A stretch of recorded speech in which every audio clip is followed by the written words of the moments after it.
Good evening, everyone. My name is Ding Jiamin. The topic of our group is problem-centered curriculum analysis, and our group members are Yang Yixing, Guo Ning, Sun Yunyuan, Zhang Minhun, and me. There are 5 parts of our presentation: introduction, basic concept, design process, course study, and conclusion. Now let me start the first part. First of all, we need to know what its background is. So, what is the problem-centered curriculum analysis? Problem-centered curriculum analysis is a teaching design method that focuses on cultivating student problem awareness and problem-solving ability.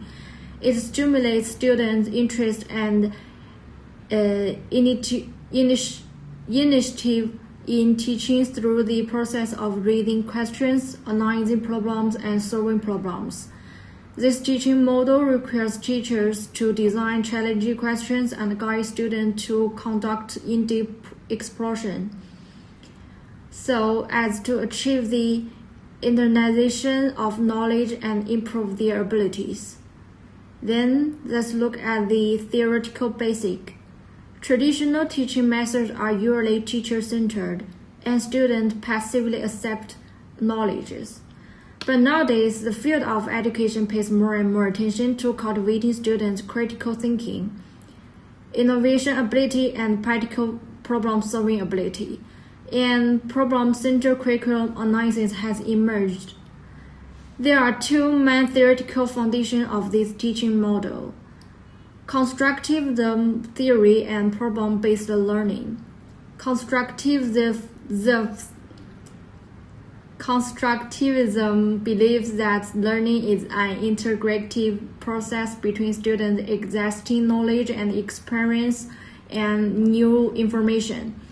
In this process, the problem-centered design method can help students construct knowledge in practical problem situations.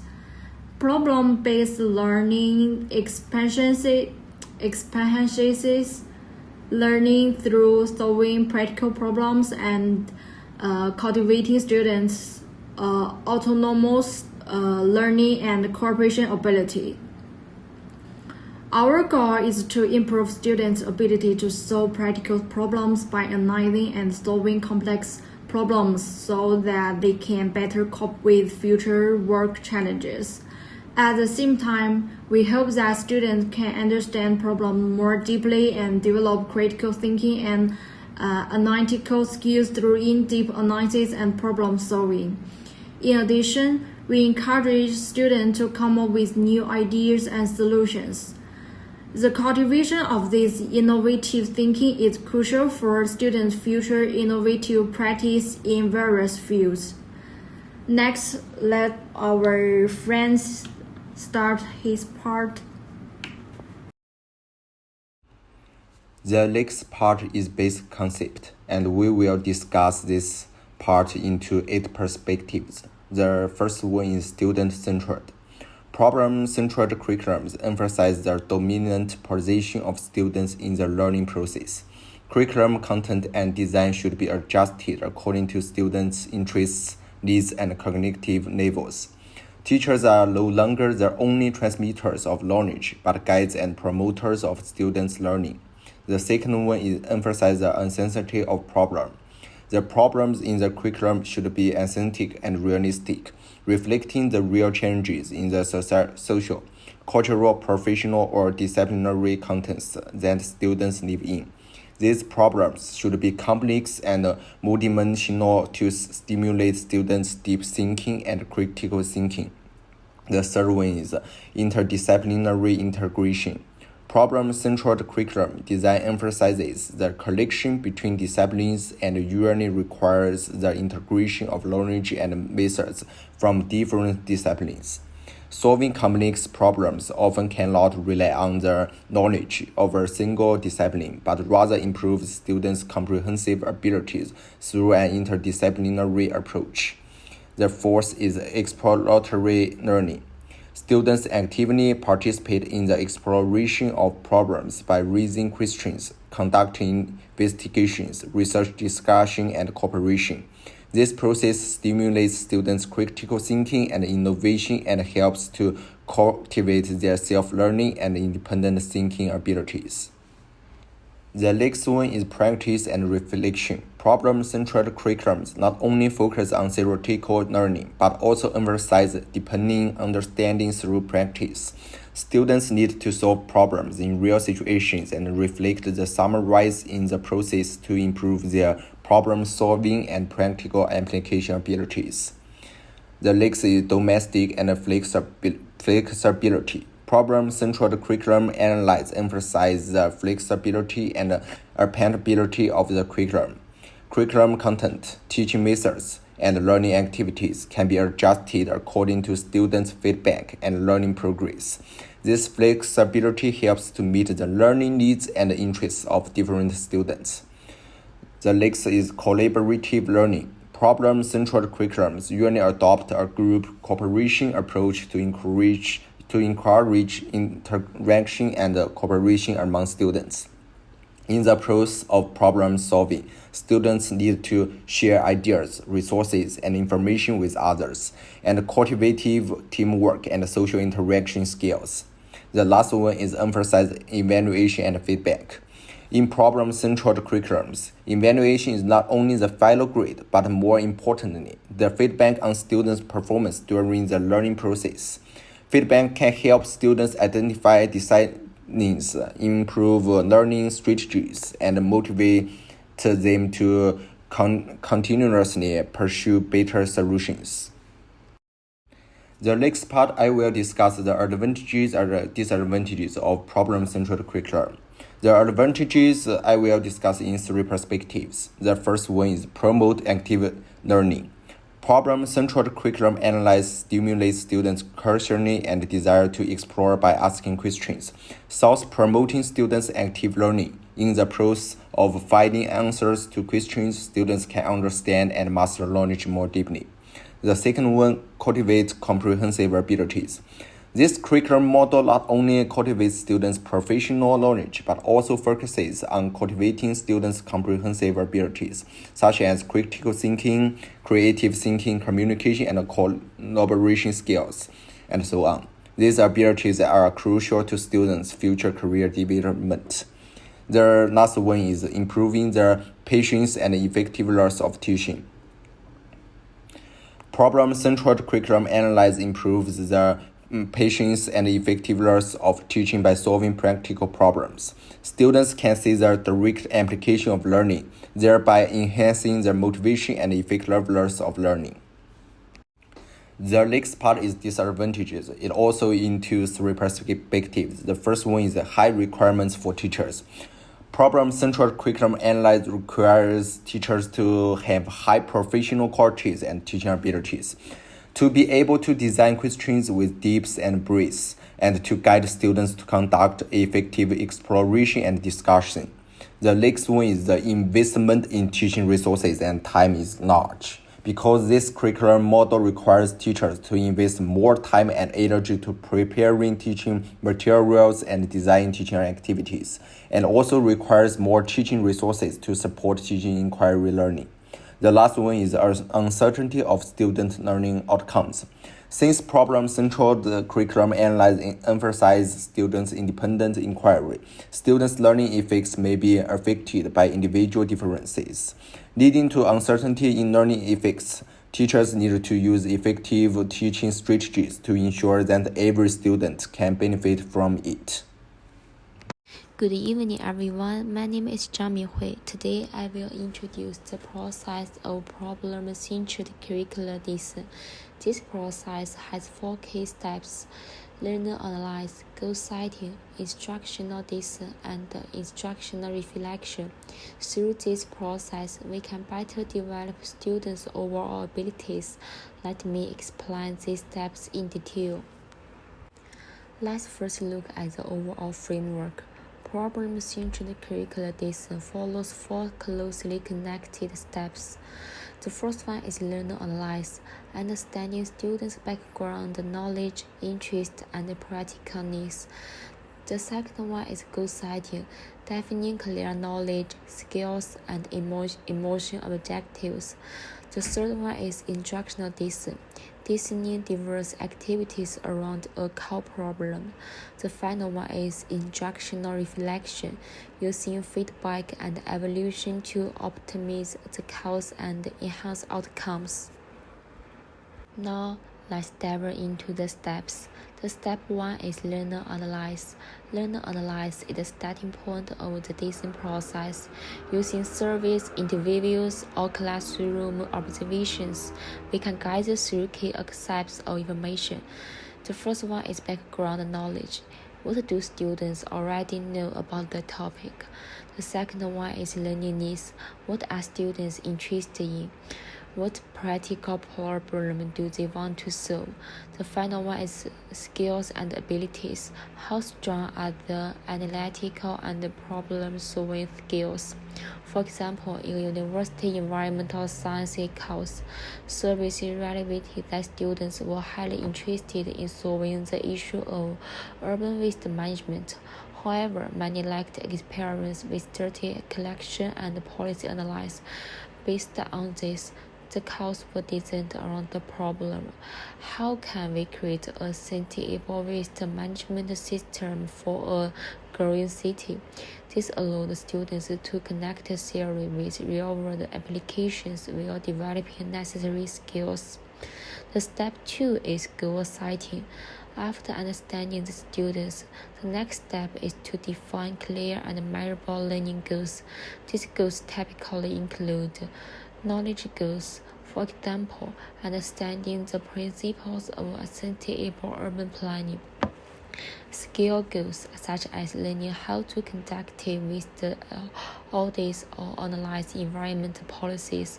Emotion goals, building confidence in public speaking, and fostering a sense of responsibility for the environment.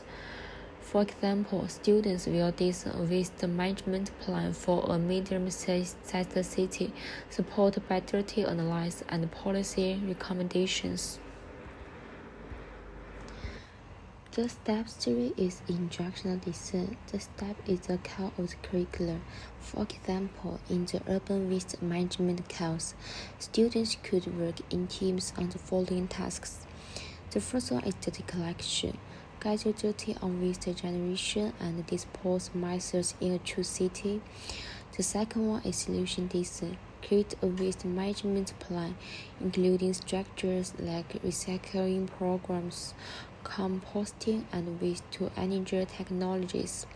The final one is policy advocacy. Develop a presentation to propose their solutions to state officials, simulating a real-world decision-making process. Through this process, students learn to connect theoretical knowledge with practical applications. They also improve their critical thinking, data analysis, and communication skills. The step 4 is instructional reflection. Instructional reflection ensures continuous improvement by evaluating and adjusting the course. The first one is collecting feedback. Ask students for their opinions on the activities and assess their learning progress. The second one is evaluating outcomes. Analyze their projects, presentations, and teamwork to measure success. The final one is making adjustments. If students face challenges such as difficulty in policy analysis, provide additional resources or workshops to support their learning. For example, if students struggle with data analysis, the teacher could introduce a step-by-step guide or organize a hands-on session with simple data tools. Adjusting the complexity of the problem can also help ensure all students are engaged and can contribute meaningfully. In short, the 4 steps of problem-centered curricular design: learner analysis, goal setting, instructional design, and instructional reflection form an effective teaching framework. By focusing on real-world problems such as urban waste management, this approach not only helps students learn but also prepares them for future challenges. It fosters critical thinking, collaboration, and creativity, which are essential for success in a certain society. Thank you for your listening. Hello guys, my name is Yang Yinxin. Now I will introduce case study. This case study will analyze problem-centered curricular design, emphasizing its characteristics and advantages. Curricular background. The context how to plan your pocket money wisely is part of the math curriculum in primary school. The curriculum helps students master mathematical operations and financial management by solving real-world problems and developing their critical thinking and teamwork skills. Characteristics focus on practical application of the knowledge. Students design a budget for weeks, pocket money, and calculate daily payments and balance. It not only allows students to practice basic operations, but also teach them how to apply their math knowledge in real-life situations. Students learn through solving problems or engaging in projects.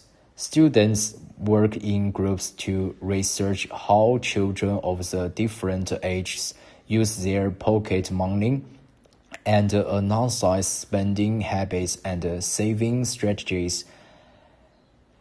By participating in projects, students not only learn math knowledge but also develop problem-solving and practical skills. Encourage collaboration and inquiry. In groups activities, students need to discuss budget plans and to work together to accomplish tasks. This cooperative approach promotes communication among students and develops their teamwork skills. Advantages: personalized learning. Students are given an opportunity to participate in projects based on their interests and experience, making learning more personalized. Encourage student engagement. By participating in solving real-world problems, students are much more interested and motivated to learn. Promote critical thinking. In the process of discussing strategies for using pocket money, students learn to look at problems from different perspectives and come up with many creative ideas. This case shows the effectiveness of the problem-centered curricular design in primary school mathematical teaching. It not only enables students to master mathematical knowledge, but also develops their practical skills and critical thinking, laying a good foundation for future learning and life. Okay, next part is my partner. Welcome. Okay, good evening, dear doctor and my friends. It's my part about the conclusion, and let's look at the conclusion one by one. The first one is the key insights from analysis. I divided it into 4 parts. The first one is the problem-centered curriculum, connects the learning with the real-world challenges. And by placing the learning content in a real-life context, students can understand the practical application value of knowledge. This method not only makes learning more meaningful, but also stimulates the students' interest in what they are learning. Number 2, based on constructivist theories, it emphasizes the active and the collaborative learning. This method requires the student to transition from passive knowledge absorption to active knowledge acquisition.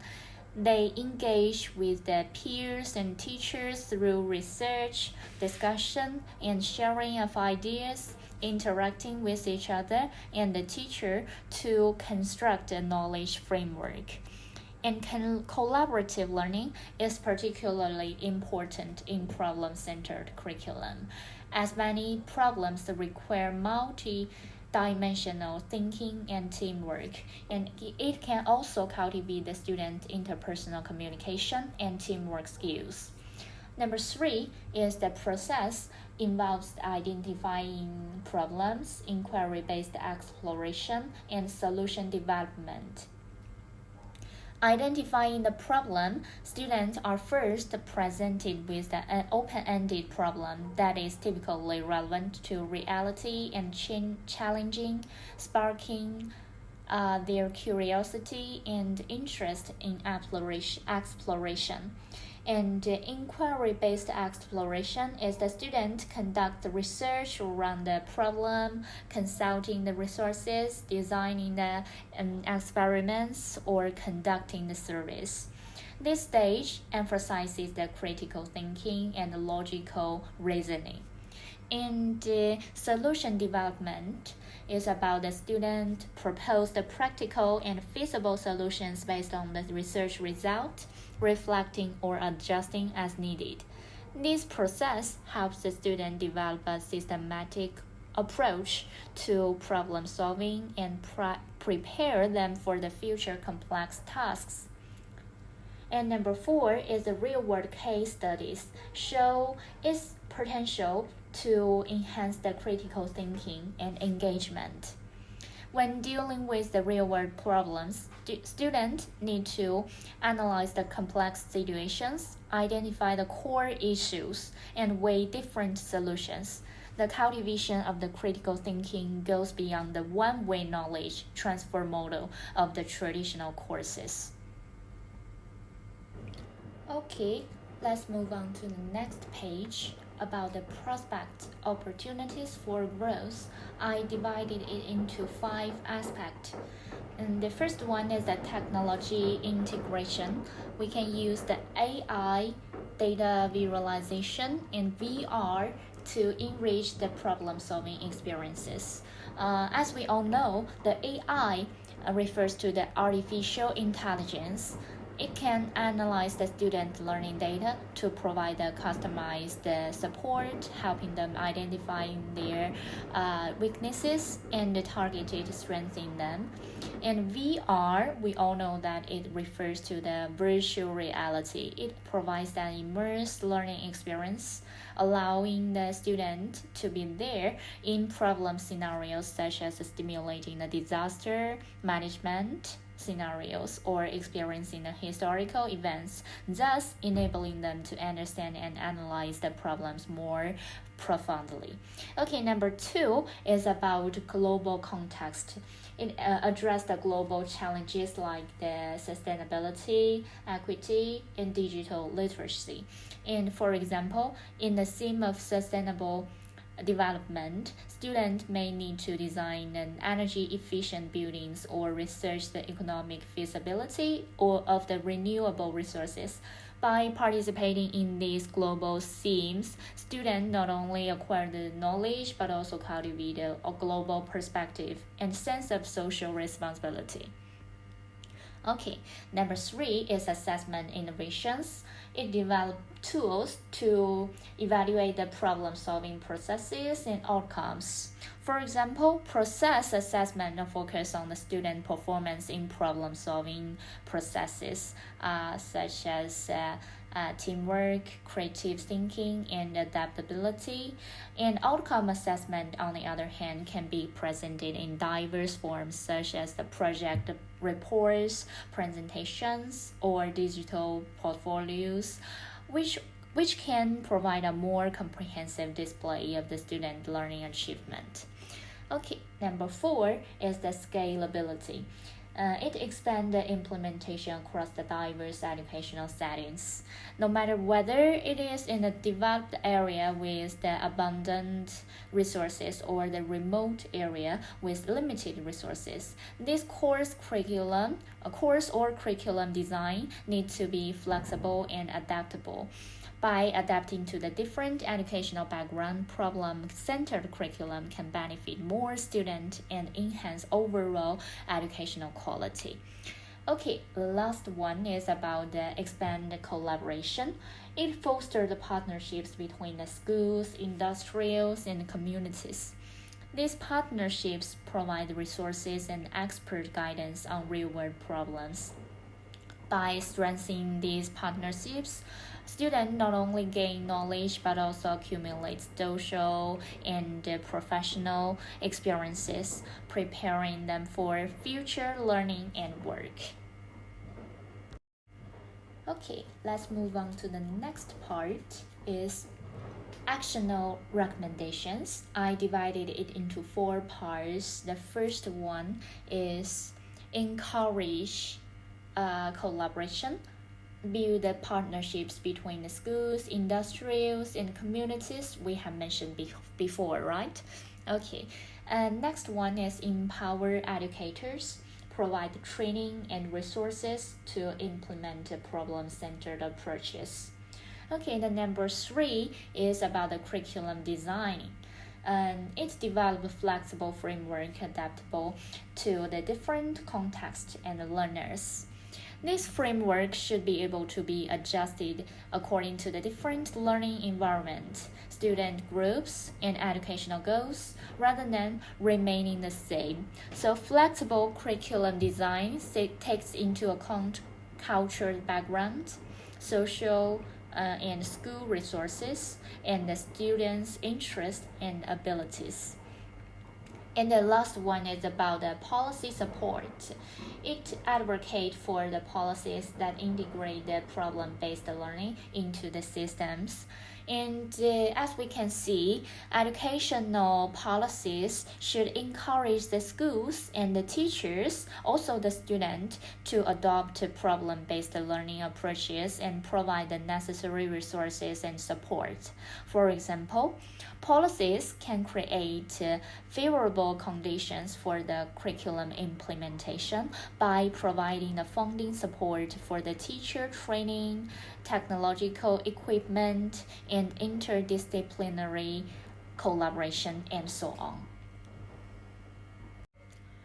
Okay, let's move on to the next part. Is the last part about future of the problem-centered learning. I will divide it into 3 aspects. And about the first one is combine the theory and practical to prepare students for complex real-world problems. I will give the case about designing the smart cities to solve the traffic congestion problems. And students can learn theoretical knowledge in urban planning, traffic engineering, and environmental science, and then they can apply this knowledge to design a solution to the urban traffic congestion. And about the problem-centered curriculum combines the theoretical knowledge with the practical activities, enabling the student to solve complex real-world problems. This approach not only helps the student grasp the concepts, but also applies them to the real-life, real-world situations. Okay, number 2 is by fostering critical thinking and adaptability. It aligns with the 21st century skills. And about the case, I will use the solving the problem of water waste on campus. And students can analyze the use of water resources on campus and find the peak usage periods and the main causes of waste. So for teacher, by asking the open-ended questions, students are encouraged to analyze, evaluate the multiple solutions, and adjust them strategies based on the changing circumstances. And these skills are highly aligned with the critical thinking, creativity, and adaptability, which is needed in the 21st century for the student. Okay, the last one is about requires ongoing innovation and support for the to maximize its impact in education. So I will give the case about using the virtual reality, which we mentioned is VR, for the disaster emergency training. And students will use the VR in class to simulate the natural disaster scenarios such as the earthquakes or the floods. So a problem-centered curriculum requires ongoing support and innovative and innovation from schools, teachers, and policymakers. These include developing new teaching methods, technological teaching tools, and providing the resources and training for the student. Okay, so that's all for my part, and all of the part of my partner. So thank you for your time and thank you for your listening.